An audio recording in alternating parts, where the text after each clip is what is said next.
문재인 정부의 경제 정책 기조 가운데 하나는 혁신 성장입니다. 지난달에는 인공지능, AI 강국이 되겠다는 포부도 내놨는데요. 하지만 4차 산업혁명을 준비하기에는 규제의 벽이 높아 보입니다. 최하영 기자가 보도합니다.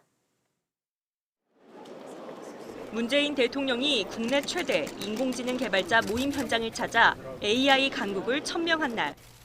정부는 올해 안으로 완전히 새로운 인공지능에 대한 기본 구상을 바탕으로 인공지능 국가 전략을 제시할 것입니다.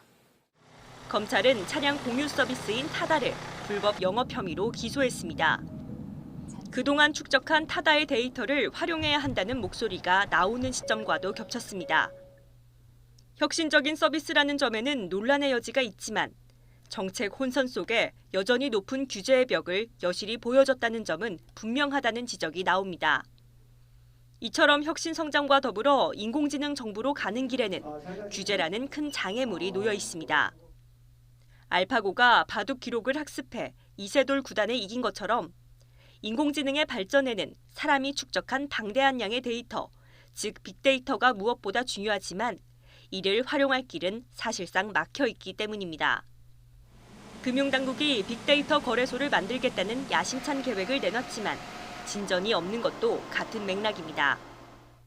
이른바 데이터 3법 개정안에 국회 통과를 가정한 계획인데 여당이 주도해 과도한 중복 규제를 개선하는 내용의 개정안은 1년째 국회 문턱을 넘지 못하고 있습니다. 특히나 우리나라는 전 세계적으로도 개인정보 보호 규제가 강력한 국가 가운데 하나로 꼽힙니다. 우리나라 개인정보보호법이 보호는 확실하게 하는데 그 데이터를 활용한다는 측면에서는 상당히 발목을 잡고 있는 건 분명하고요. 악용할 수 있으니 아예 활용을 하지 마라라는 그런 취지로 법률이 되어 있습니다. 실제로 전 세계에서 빅데이터를 기반으로 하는 스타트업 가운데 미국에 본사를 둔 기업은 5천 곳이 넘지만 우리나라는 110여 곳에 불과합니다.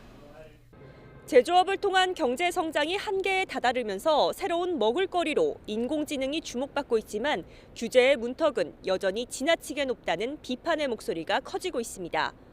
YTN 최하영입니다.